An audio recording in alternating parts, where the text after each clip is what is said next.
법당에 와 계시니까 마음이 고요해지고 또 편안해지시죠.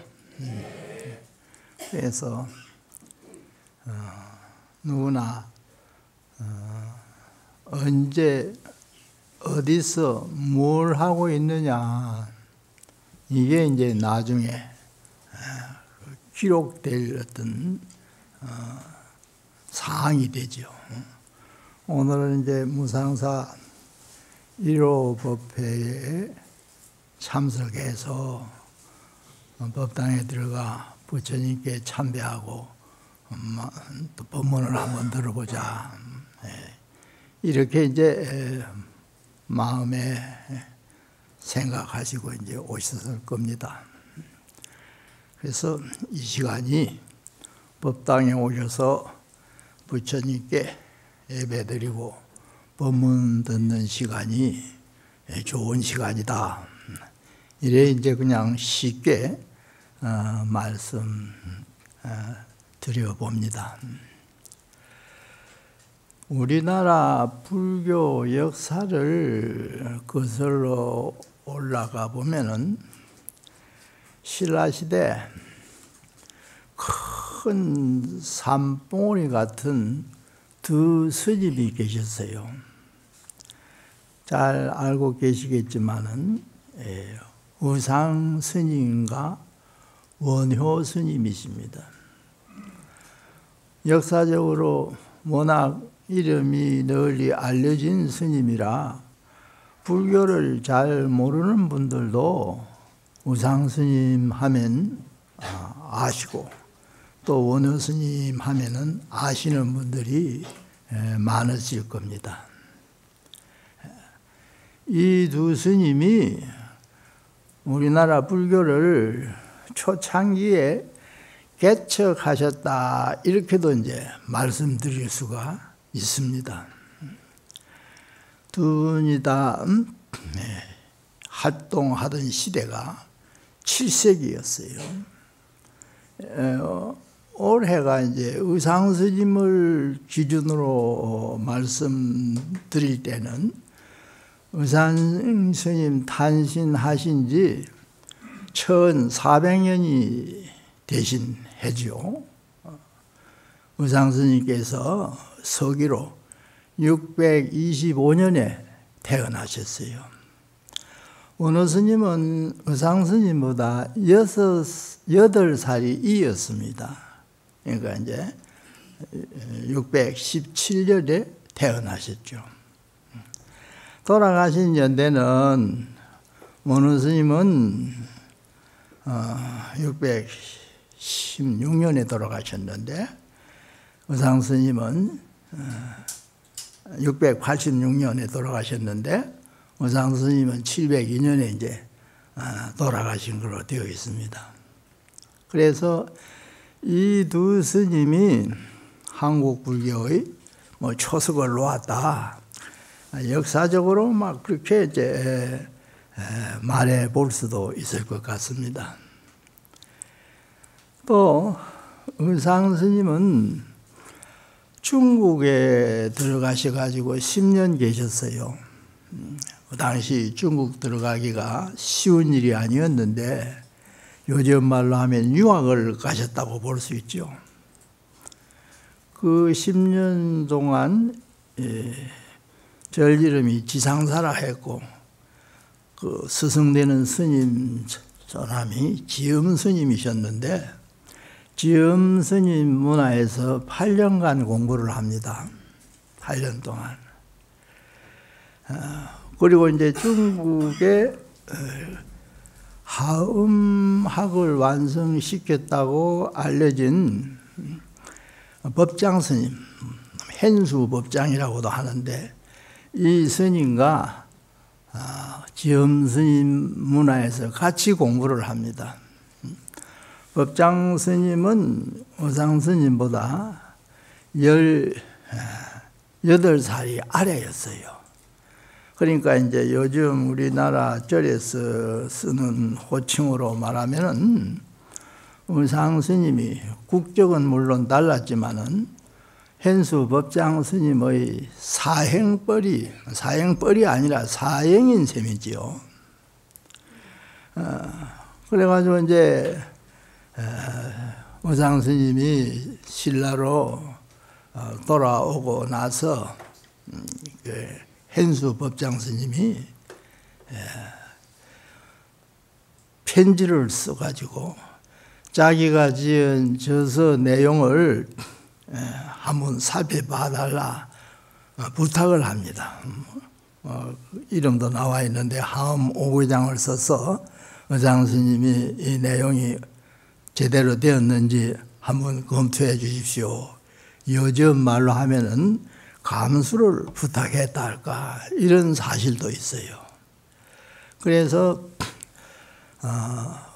불교의 어느 갱년 연구를 통해서 어떤 면에서는 요즘 일반적으로 하는 말로 달리 표현해 보자면은 구기를 선양한 그런 스님이기도 하다. 이렇게 이제 또 말씀드릴 수 있어요. 법장 스님이라는 스님은 불교 역사에서 흔히 이렇게 말합니다.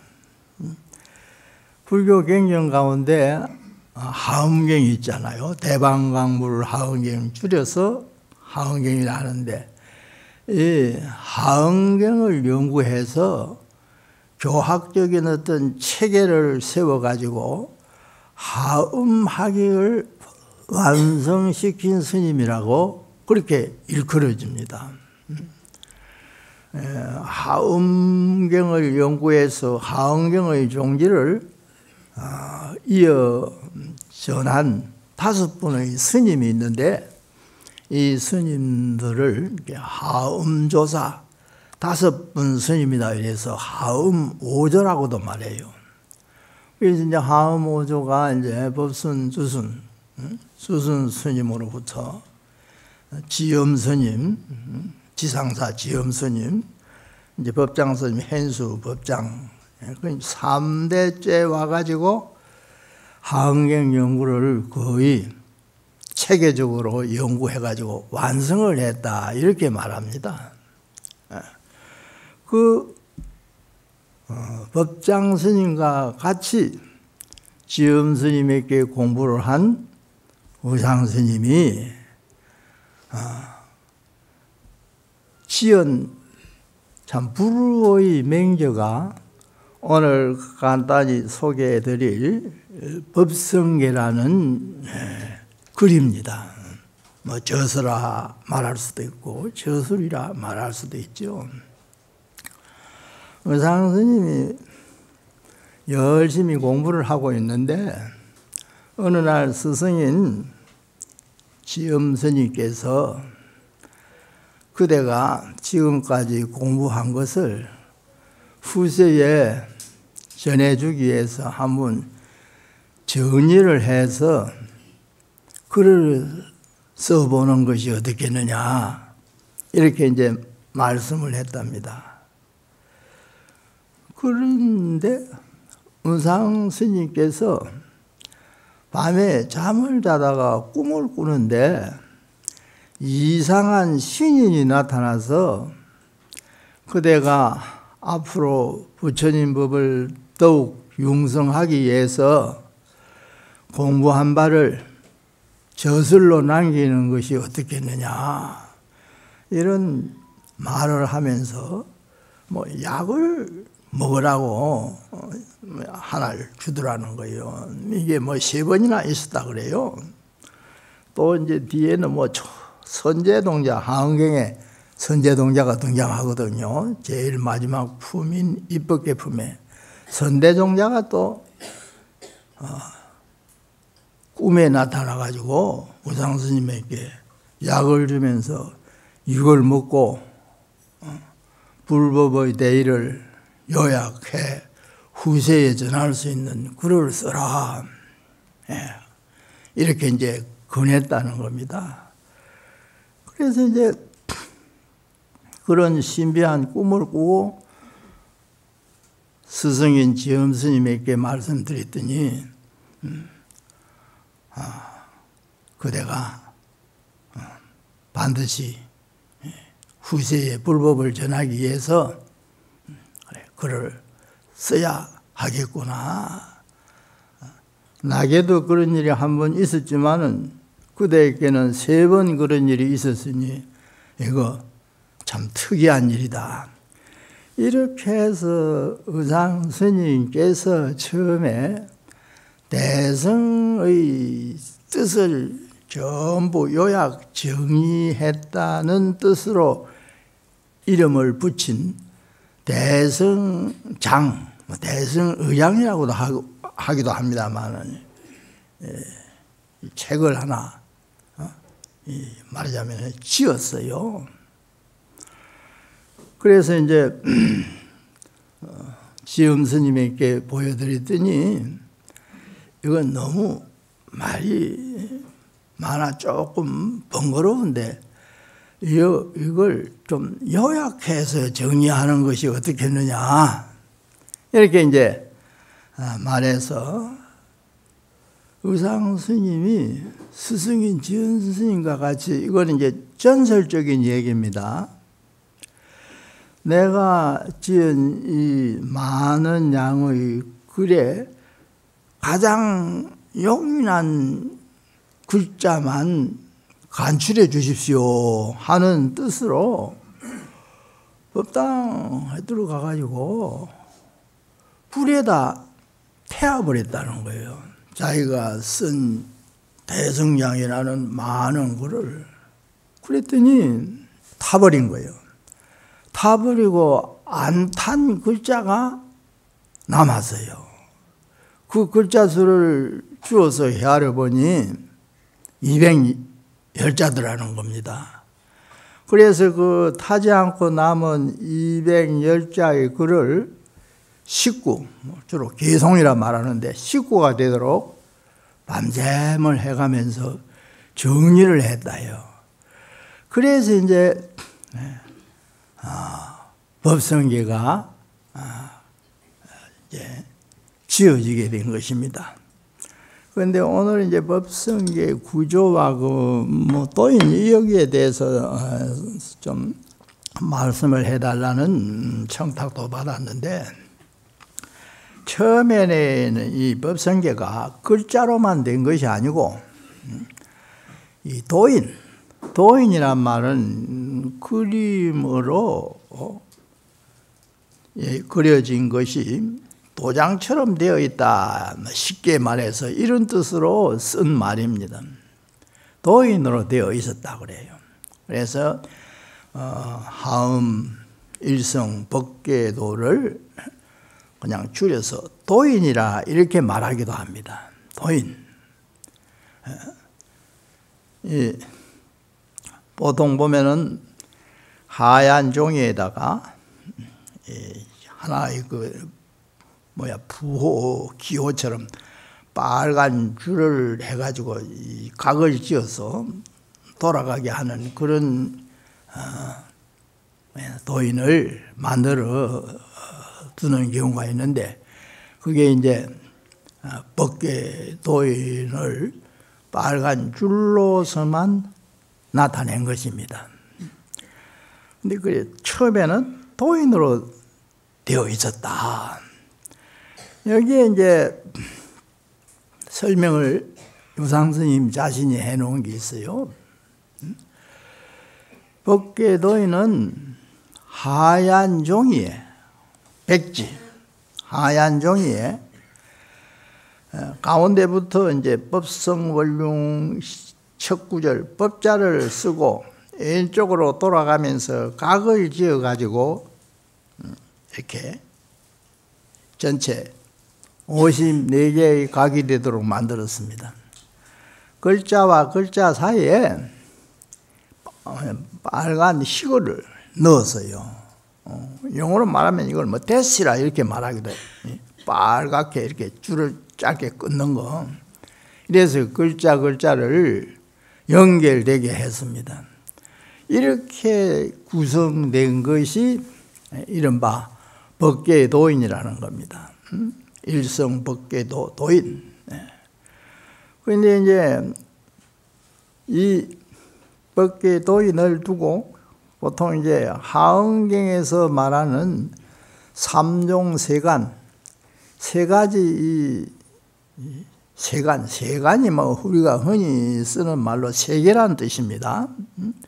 세간을 의미한다고 설명을 해놨어요. 하얀 백지는 기시간이라 그래요. 기시간.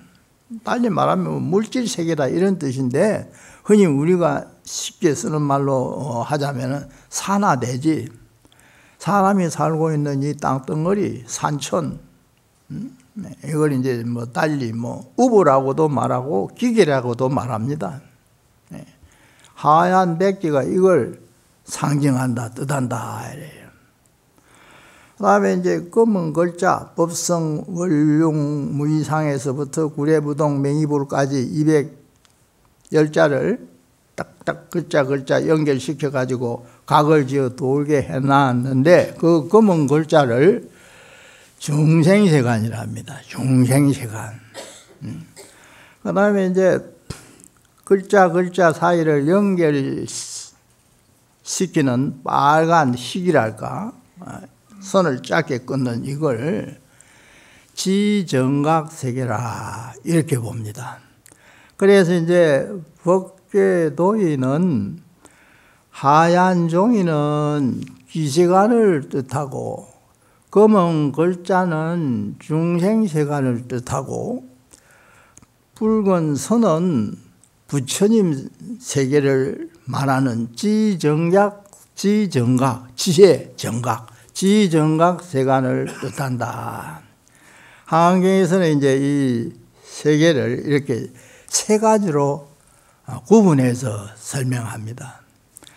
그래서 삼종세간을 뜻하는 의미로 도인이 하얀 종이, 백지, 검은 글자, 그리고 글자를 잇는 붉은 흙으로 이루어졌었다.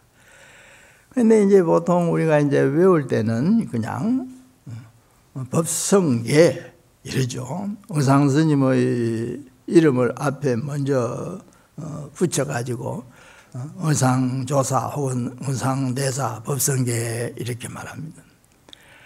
그래서 앞서 말씀드린 대로 올해가 의상스님 탄신 1400주년이 되는 해이기 때문에 오늘 동국대 학술원에서 문광스님을 이시해서 스님들도 몇 번 와 계시는데 그걸 뭐 기념한다 할까 그런 뜻에서 이번 무상사 1호법회에 의상스님에 관한 어떤 그 법성계를 기준해서 얘기를 좀 설하도록 하자 이렇게 이제 정해진 것 같습니다. 법성계는 잘 뭐 애우고 계시는 분들도 많이 계시죠.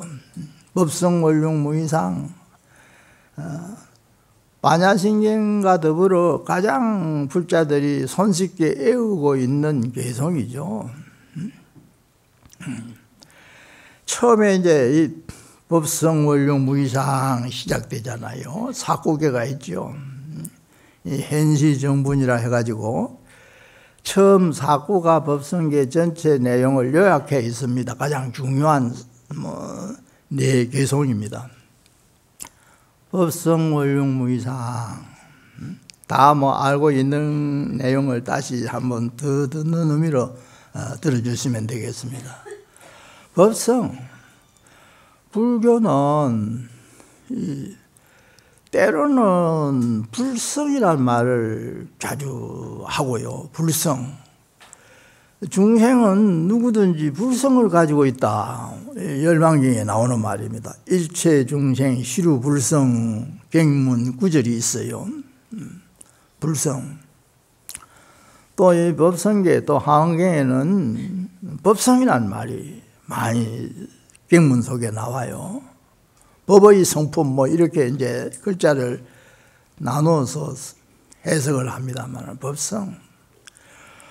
불성은 뭐고 법성은 뭐냐? 같은 것을 달리 표현한 말에 불과합니다. 불성은 중생, 사람도 중생이고 뭐 동물도 중생이지. 말하자면 생명체, 동물 쪽에서 볼 때 이걸 근신이라 이런 말로 표현하기도 해요. 뿌리근자, 몸신자를 씁니다. 근신. 또는 정보라는 말도 있어요. 발을 정자, 알릴 보자. 뭐 신문 이름 뒤에 보자가 동아일보, 조선일보 보자가 붙죠. 그래서 이제 불성은 근신, 정보를 두고 말할 때 쓰는 말이에요. 말하자면은 사람이나 중생이 불성을 가지고 있다 이렇게 말해요. 또 법성이라는 말은 이제 의보 쪽, 아까 말씀드린 기계 쪽. 뭐 예를 들면은 우리가 눈으로 둘러볼 수 있는 이 세상 모든 객관에 나타나는 경계 전부, 이걸 두고 말할 때는 법성이라 이럽니다. 법성. 불성이나 법성이나 똑같은 의미를 지니는 말인데 정보 쪽에서 말할 때는 주로 불성이라 하고 의보 쪽에서 말할 때는 법성이라 한다. 굳이 이제 용례를 구분해 말하자면은 이렇게 말씀드릴 수가 있습니다. 그 제일 첫 구절, 이미 알고 있는 내용을 다시 한번 들으시는 요랑으로 들어주시기 바랍니다. 법성 원융 무이상. 법성은 원융, 원만하게 쉽게 말하면 융합되어 있다 할까? 원융무예라는 사자성어가 있거든요. 법성은 원융하다. 법의 성품, 아까 간단히 설명도 했습니다만은 이건 원융하다. 가령 이제 우리가 하나의 개체적인 사물을 구분해서 말할 때 우리가 흔히 달력 요일에 나오는 이걸 오행이라 하는데 불이 있고 불, 하 또는 뭐 나무, 목도 있고 쇠도 있고 금, 흙도 있고 토, 또 물도 있고 수, 요일에 뭐 화요일, 수요일, 목요일, 금요일 이렇게 말하지 않습니까? 그럴 때 불은 뜨거운 거죠. 불은 뜨거운 물 태워버립니다. 물은 적셔주는 겁니다. 물을 이렇게 통해서 이제 뭘 씻기도 하고 빨래 같은 것도 하고 또 이제 나무의 성질 또 쇠붙이 쇠의 성질 흙의 성질 이 요일에 쓰는 글자에 성을 붙여 말하면은 불의 성품은 하성이고 물의 성품은 수성이고 나무의 성품은 목성이겠죠. 흙의 성품은 토성이고 또 쇠붙이 금의 성품이 있고 그래서 뭐 혹 사람 뭐 사주 팔자를 이 풀이할 때 오행과 관계 지어서 뭐가 많다 이렇게 설명하는 경우도 있어요. 그런데 성품자리라는 것은 현상으로 나타나기 이전의 상태라고 쉽게 설명드리면 말할 수 있죠. 물의 성품이나 불의 성품이나 성품 자리에서는 같이 어울릴 수 있어요. 물의 성품이나 불의 성품이나 능정이라는 견전에 그런 말이 나옵니다. 쉽게 말해서 이 우주 공간에 불의 성품도 꽉 차있고 물의 성품도 꽉 차있다 이런 말이 나와요. 보통 물불은 상극이라 하잖아요. 불이 나면은 물러서 꺼버리고 물을 불러서 데운다 하죠. 끓이면은 수증기가 나고.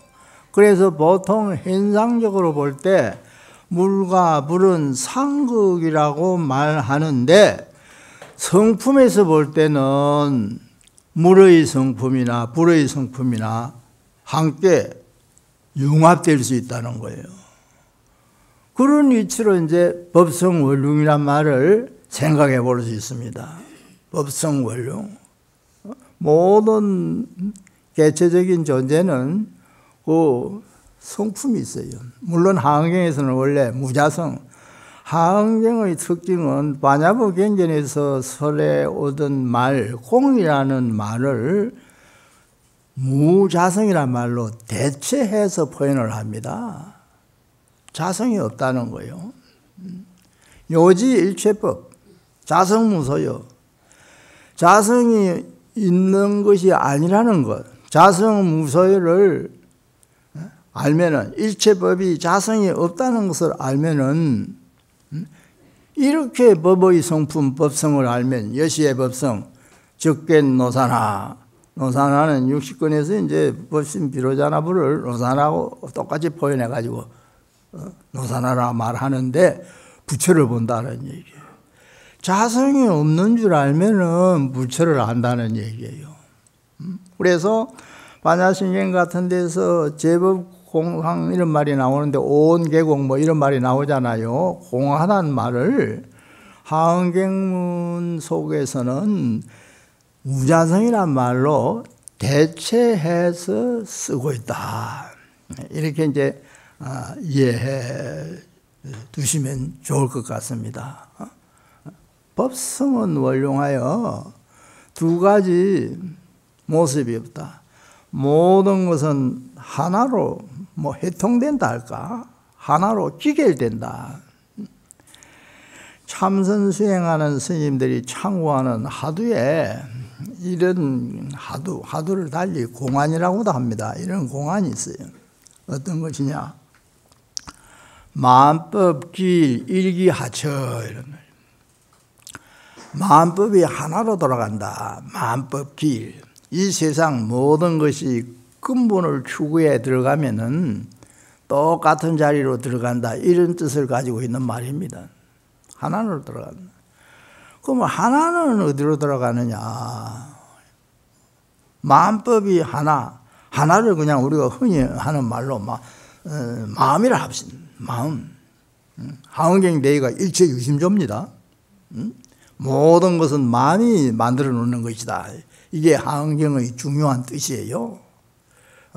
그래서 우리 눈에 보이고 귀에 들리는 모든 외부 경계가 마음에 의해서 만들어진 것이란 뜻이에요. 그게 일체유심조의 뜻입니다. 그래 이제 마음에 의해서 모든 것이 만들어졌다. 그러면 이제 마음은 어디서 만들어졌느냐 이렇게 의문을 제기해 볼 수도 있겠죠. 마음은 어디서 만들어졌느냐? 그런 뜻으로 이제 나온 말이 만법이 하나로 돌아가는데 만법길 일기하처 하나는 어디로 돌아가느냐? 서양 종교 기독교 같은 데서는 이 창조설을 내세우잖아요. 쉽게 말해서 이 세상이랄까 모든 것을 신이 창조해냈다. 신, 그냥 영어로 말하면 가드라 이러죠. 신이 이 세상을 전부 만들어냈다. 그러면 이제 불교식으로 여기에 이제 좀 더 의문을 제기해 보면은 신은 누가 만들어냈느냐. 오래전에 제가 사는 그 암자에 서양 신분들하고 뭐 동남에서 온 분들하고 이래서 신부님들이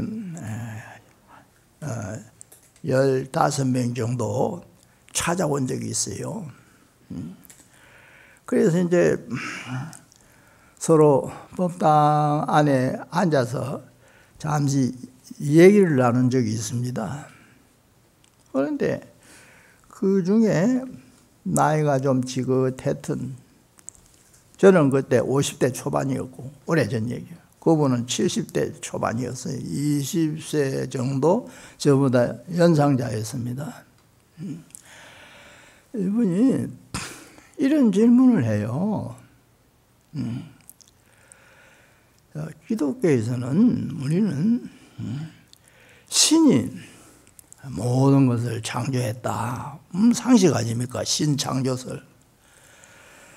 불교에서는 신을 어떻게 이해합니까? 이래요. 신을. 그래서 이제 제가 불교 스님이니까 불교 입장에서 생각할 때 신은 사람 마음이 만들어낸 하나의 이름이다. 이런 식으로 대답을 했어요. 사람 마음이 만들어낸 하나의 이름이다. 마음이 없으면 신이 등장하지 못한다. 불교적으로는 이렇게 말할 수 있어요. 이렇게 말했더니 그분보다 나이가 좀 더 많은 노 신부님이 한 분이 있어요. 미국인이었어요. 이분이 나와 좀 멀리 떨어진 자리에 앉아 계셨는데 벌떡 일어나 나한테로 다가오는 거예요. 내가 이제 그 법상 밑에 바로 앉아 있었는데 이러면서 정중하게 말을 해요. 뭐 통역을 해서 전해들 스님 말을 수정해 드리려고 일어나 왔습니다. 내가 한 말을 수정해 드리기 위해서 내 곁으로 다가왔다는 거예요. 마음이 신을 만들어낸 것이 아니고 신이 인간을 만들었으니까 신이 마음을 만들어낸 겁니다. 수정하라는 거예요. 내 말을. 그래서 내가 그건 당신들의 사고방식이지 기독교인들이 생각하는 사고방식이지 불교는 그렇게 생각하지 않는다. 불교는 일체 모든 것을 마음이 만든다. 가령 사람이 없다면 사람 마음 가지고 뭐 신이란 말을 쓰잖아요. 사람이 없다면 뭐 신이라는 말을 쓸 존재도 없어요. 그래, 그래도 말 좀 수정하라 이거예요. 바꾸라 이거예요. 마음이 신을 만드는 게 아니고 신이 마음을 만든다고 이렇게 생각하라는 거예요. 그래 이제 질문을 했던 분이 그 나이 많은 신부님에게 말하기를 신부님, 제가 불교의 입장에서 어떻게 생각하느냐 물은 것이니까 스님은 불교의 입장에서 대답하신 겁니다. 그냥 수정하라고 강요하지 마시죠. 이래가지고 스톱이 되었어요. 그래서 이제 불교는 뻔하게 잘 알려진 얘기지만은 마음이 창조주 역할을 하는 거예요. 마음이. 그 이치를 어느 경전보다도 심도 있게 깊이 설해놓은 경전이 하흥경이에요. 그래서 하흥경문에 일체 유심조라는 말이 설해져 있다. 심의무별법이란 말이 뒤에 대꾸로 나와 있죠. 그래서 마음이 다 결정하는 거예요. 마음이 다 결정하는 거예요. 그렇다면 마음이 뭐예요? 오늘은 이 마음이 다 뭐 만든다, 결정한다 뜻을 가지고 우리가 개개인이 가지고 있는 어떤 그 문제, 우리가 흔히 말하는 번뇌라는 말을 자주 하죠. 내가 뭔가 참 걱정하고 마음이 편치 않은 괴로워하는 문제가 하나 있다. 내가 사람마다 현실적으로 뭐 문제가 있어요. 예를 들면 가난한 사람은 물질적으로 궁핍하니까 그게 괴로운 거예요. 네. 뭔가 사람 마음에는 자기 소원대로 되지 않는 불만이 있을 수 있습니다. 불만이라는 게 괴로운 겁니다. 불만이 번뇌예요. 네. 그런데 내게 불만이 있어도 나에게 괴로움이 있어도 본래의 마음을 통해서 생각해 보면은 그 불만이나 괴로움을 스스로 이겨버릴 수 있어요. 극복할 수가 있다는 거죠. 네. 괴롭다면은 뭐가 괴롭느냐? 마음이 괴롭다.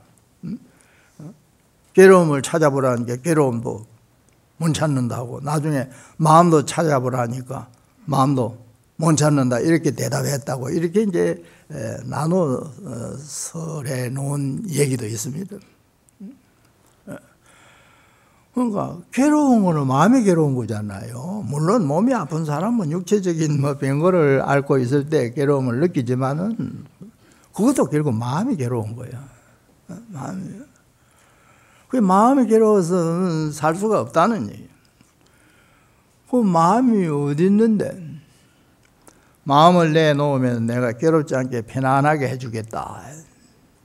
마음을 내놓으면은 괴롭지 않게 편안하게 해주겠다. 그런 뜻으로 말을 했어요. 마음을 찾아봐도 찾을 수가 없습니다.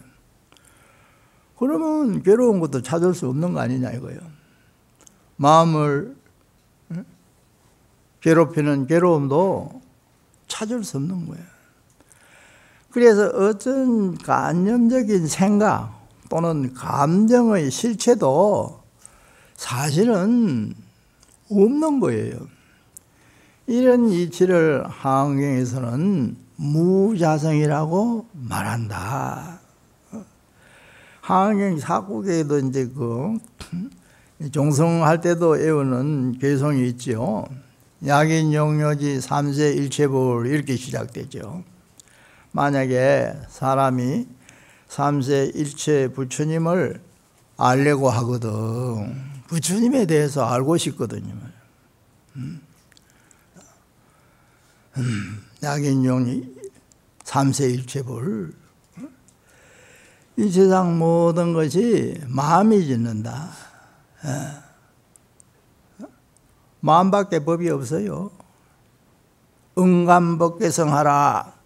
응당이 법계의 성품, 깨자는 이제 글자 수 맞추기 위해서 넣은 거지, 법계성이 법성입니다. 법성을 가나라 이거예요. 모든 이 세상에 일어나는 현상의 근본 자리를 성품으로 관찰해 보라 이 말이에요. 응감법계성하라. 모든 것은 마음이 만들어내는 것이니라, 일체유심존이라, 이렇게 토를 쉽게 붙여서 해석하기도 합니다. 그래서 이제 이 법성계의 법문이 하은경 내용을 요약해 있는 것인데 아주 불의 맹교죠. 불의 맹교. 신라시대 의상스님과, 의상스님은 이제 뭐 해동 초조라 이렇게 뒤에 이제 와서 호칭하기도 하고, 또 원효스님은 많은 저수를 남겼는데 제자가 많지 않았죠. 그래서 이제 사실은 이 신라시대 후반 고려 숙종 때까지 우리 불교계 지금 와서 참 앞서 말씀드린 대로 최고봉인 두 스님의 존재를 몰랐어요. 원효 스님이 어떤 스님인지, 의상 스님이 어떤 스님인지 제대로 알지를 못했다는 겁니다. 그런데 이제 고려시대 대각국사 의천이죠. 의천이 중국에 가서 공부를 했어요. 중국에 가서 돌아올 때 뭐 속장 경정도 많이 가져오고 이랬는데, 가보니 중국 사람들이 이 원효 스님, 이상 스님도 같이 뭐 원효 스님에 대한 그 존경을 많이 하고 있었어요. 원효 스님, 중국 큰 스님들이 쓴 저술에 보면은 원효 스님 말을 인용하면서 허공이 운호대, 허공이 운호대 이럽니다.